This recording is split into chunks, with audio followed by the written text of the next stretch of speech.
Muraho basangirangendo, urabona izi rosemary zirateye muzirebe, uyu ntabwo yateye neza pe, yakoze amakosa, ntabwo bazitera gutya, basiga ya ntera ya santimetero 60 na 40 mu murongo, hagati y'umurongo n'undi ni 60, hagati y'igihingwa n'ikindi bikaba 40. Uyu rero yakoze amakosa, ico bizabyara rero nizikura, iyo imizi ya rosemary ifatanye, ihuye igafatana mu butaka, ico bibyara zihita zisha.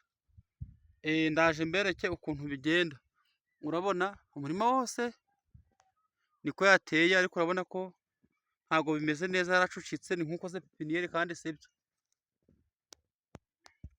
Reka nze mbereke ingorane zibaho iyo zikuze zimaze kwera, ingorane zivuka iyo wateye zifatanye, dore ingorane zivuka. Urabona kano karahiye, ziba gutya kubera ko wateye zegeranye. Urabona imizi iyo ikoranyeho ya rosemary mu butaka ntabwo ziba nziza, n'umusaruro wa muke, dore zirasha.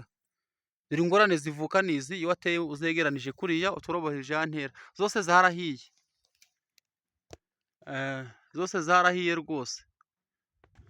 Ibi bintu abahinzi ba rosemary mubyirinde rwose, mutere neza.